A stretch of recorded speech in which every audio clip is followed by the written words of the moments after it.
Hey everybody, I'm back with episode 2 of my Hunger Games reread. I am very excited the further I get into this book. I feel like I'm reading it all over again from a different perspective because I've read them so many times, so let's get into it.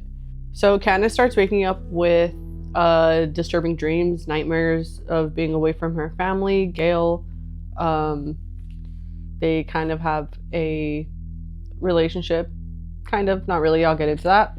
Pretty much they're going to go over training strategies and what they can do with the training activities because they have a lot. Haymitch keeps asking them if they have any secret skills, so to speak, and Peeta is very reluctant on sharing because he doesn't think it's a skill.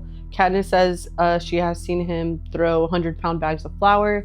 So back in District 12, Peeta works with his family at the bakery that they own, so he also decorates the cakes during the holidays. He, I think, paints later on, so that's a good skill to have that he has. And then Peeta says she is very good with snares, that she catches like turkeys, wildlife. Haymitch tells them that they need to stick together every minute, and they're both reluctant. Katniss obviously knows that there's only going to be one survivor at the end of this.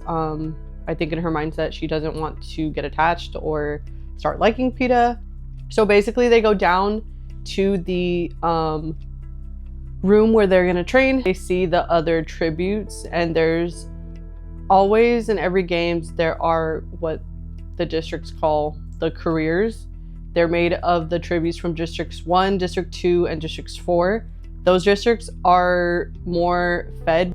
So from Katniss's point of view, it is technically illegal to train the tributes before they get to the capital in the games, but it happens every year with the careers of the tributes from 1, 2, and 4 training beforehand because they have an advantage.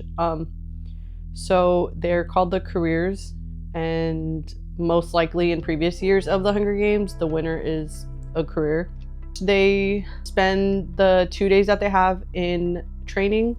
Peeta practices with different elements of the earth, I would say, to paint. Him and Katniss are making jokes about if they see a giant cake in the arena, or if the arena is a giant cake, then Peeta's gonna have a huge advantage over everything. It's a little bittersweet because only one of them is gonna come out of this. And Katniss practices her shooting abilities because they have a bow and arrow, an archery station there. They make a joke and they see this girl, Rue. It is her first year in the games. She is around Prim's age, and I think that's why Katniss kind of lets her shadow them. So pretty much after the days of training, they have what they call private sessions with the game makers. Basically, every tribute gets a few minutes to show their skill to the game makers, and then this will eventually help them get sponsors and to get more food resources. The third training day, they kind of just wait for their names to be called. They go down the list of the first district, 1 through 12, so 12 being the last, and they do boy and girl, so she is the last one. She goes in there and they are not paying attention. It's the end of the day. They're waiting on food, and they're just talking amongst themselves, drinking, celebrating, partying kind of thing. And they're not paying attention to Katniss at all.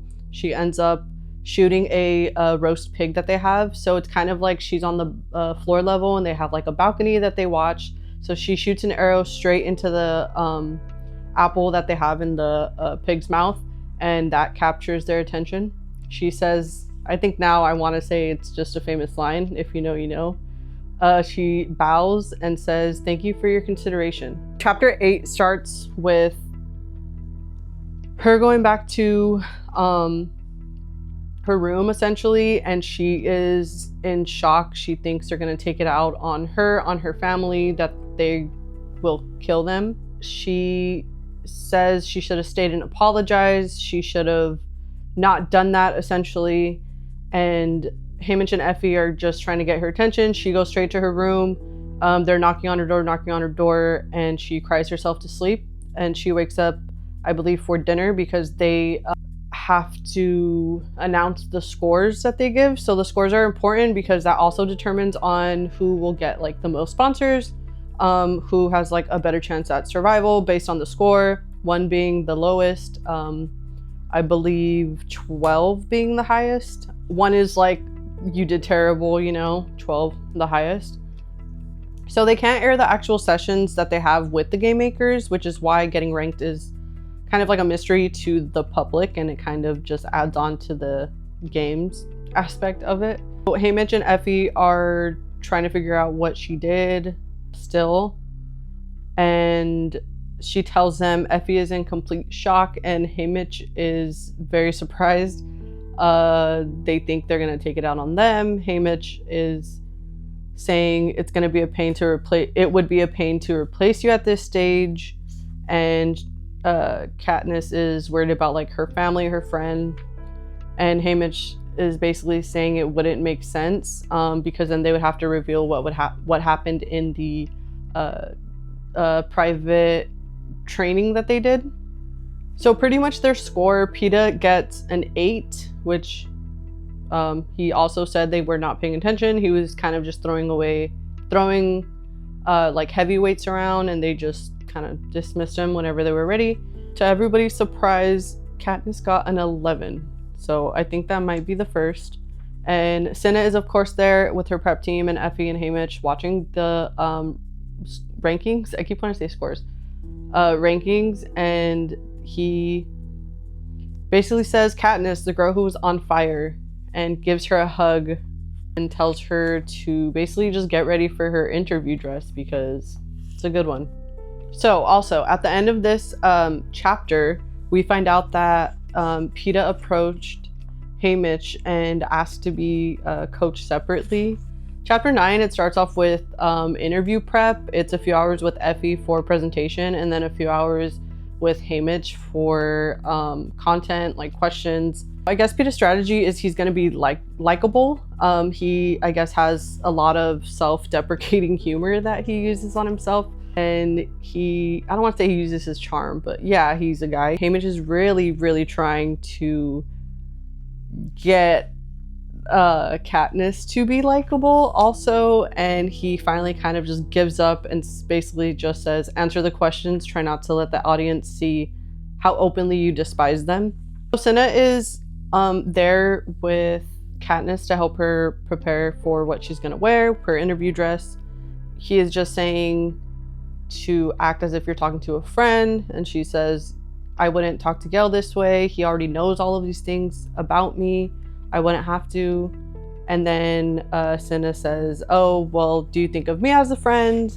That kind of thing. She says yes. So throughout the interview, he basically just says, if you get nervous, just look at me and I'll help you through it, kind of thing. So this is a televised all over the country, and citizens don't have a choice whether or not they want to watch it. It's like automatically streamed, basically, like it's like on a projector, like you can't move it, and then it just like kind of comes up. So the interviews are going to be showed. For Katniss's interview, she is kind of playing it naive like, and she gets up and Cinna is telling her to twirl the dress, because if the dress moves, it's kind of like the tribute parade and their costumes for that, kind of like that fake fire, but that everybody loves. So they have Katniss twirl, and she kind of laughs and says, I can't, I'm dizzy. Caesar Flickerman, who is the kind of host to the interviews, and he's like a commentator during the games, he also just kind of laughs, and he is very, very capital. He has bright blue hair, bright blue suit, very cosmetically enhanced, I would say. So Caesar asked what Katniss and her sister had talked about whenever they said their goodbyes, and basically that everybody found that very heartfelt and brave of Katniss to do. And Katniss basically tells him that Prim had told her to try to win, and Caesar says, well, what did you say? Katniss says, I told her I would try. It is Peeta's turn. I apologize. I think earlier I said it's boys first, girls last. This time it's girls first, boys last. So Peeta goes, and Caesar is saying he's a very handsome guy and there must be a special somebody in his life. And Peeta basically says, there is this person, I've had a crush on her forever, and I'm pretty sure she didn't know that I was alive up until the reaping. And Caesar basically is like, does she have another guy? And Peeta says, I don't know, but a lot of boys like her.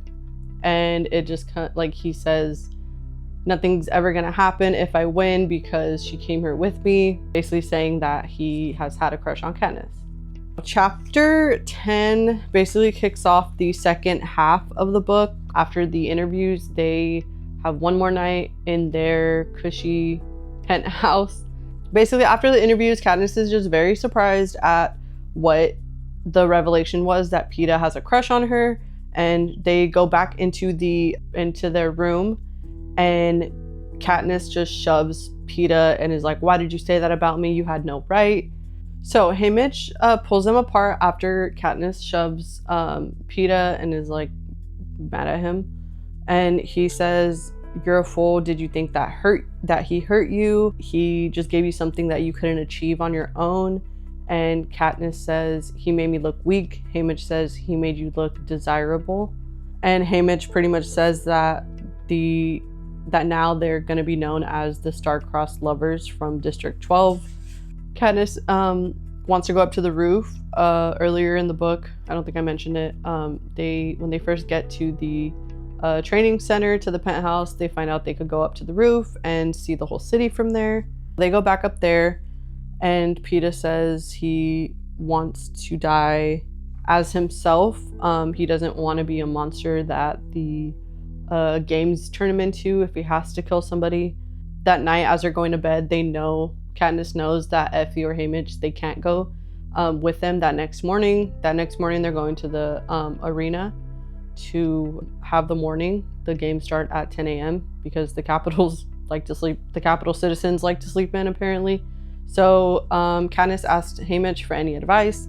Haymitch says to run from the center cornucopia. So it's the cornucopia, and then they have like kind of like places to stand. He basically says, run from the cornucopia, keep your distance, and find water, and finally stay alive. And he has been as sober as he can be, enough to help them, so he really means it. So that final morning before the games start, they get into a hovercraft that takes them to the arena, but they black out the windows so they can't see like what the arena is, but they basically let them go underneath the arena, which is where like they'll come into like a metal tube. Cinna goes with Katniss, and they basically like put a tracker in her arm. They give her food, a final feast, and she doesn't really want to. I think she eats a little bit of bread. Cinna basically says, I'm not allowed to bet. If I could, I would bet on you. Chapter 11 starts with her basically at the end of chapter 10. She gets put into like a metal tube, and it like surrounds her. That like kind of like just lifts her up into the arena.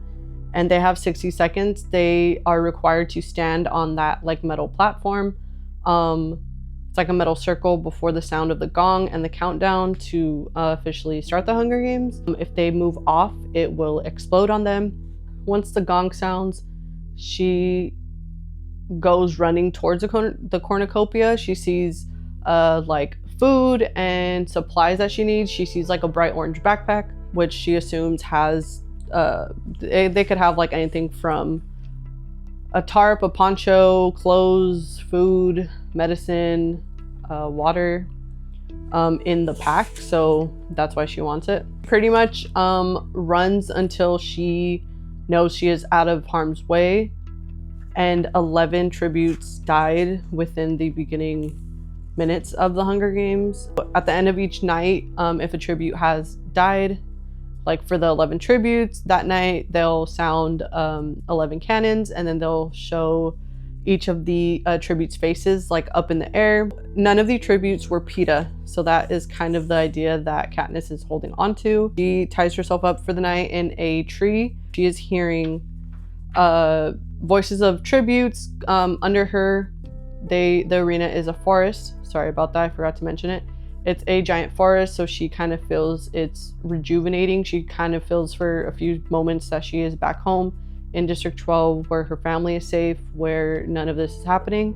So she sees the career tributes, but she's there for a very good while up in the tree, and then she starts hearing tributes talking about if another tribute is dead and for somebody to go check to make sure that that tribute is dead. And then a voice, well, then where's the cannon if she's dead?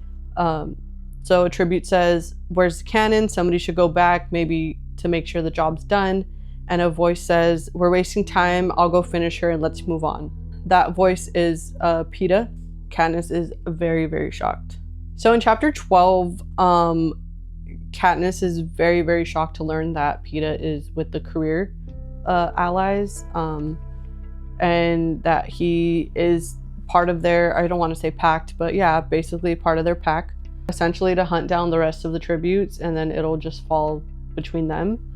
And she's very, very surprised because she didn't know why he's doing this, if he's really like allies with them. But it turns out she overhears the tributes talking when PETA went to go check if that girl was still alive or not. They basically need him or want him with them to lead that group to Katniss because she did score 11. That's a very high rank. Katniss waits for them to be out of range, and then she comes down from the tree and she decides she needs to go find water because she feels herself very dehydrated. She finds a rabbit that she spears, I guess, to eat, and she knows that the cameras are watching her and she is getting very dehydrated. She feels herself, she's very weak, she's tired, and she knows obviously the games are filming everything, every tribute, from everywhere in a sense. So she knows Prim could be watching her, her mom could be watching her, Gale, basically everybody in District 12, and of course the country are watching her if they choose to show her from the game maker side. And she is just trying to find water. Like I said, she keeps asking for water because she knows Haymitch could get sponsors. That's kind of like his job as a mentor. Katniss is trying to find edible plant life, so she keeps looking and she finds some berries that are blood red. She does not know what they are, where they're from. So she knows that they're like an evil trick that the game makers could make. So she's just wondering why Haymitch isn't having a sponsor send water. And she realizes it's because he knows that she's close. So as she's trying to find the source of water that she knows Haymitch knows is around, she comes across pond lilies, and she's trying to basically submerges her body in water because she hasn't showered or anything.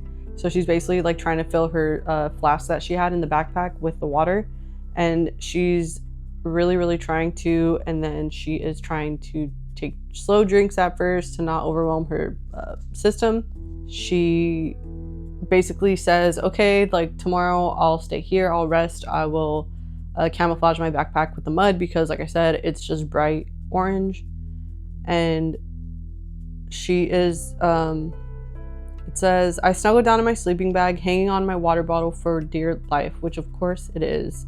So then I guess a few hours after that, something awakes her from her sleep, and she realizes a wall of fire is coming down on her. And that is the end of chapter 12. This video might be a lot longer than my last one. Now that the games are here, they probably will be longer. So that was chapter 7 through 12. I hope you guys enjoyed it, and stay tuned for more. Comment, follow along with me for my reread.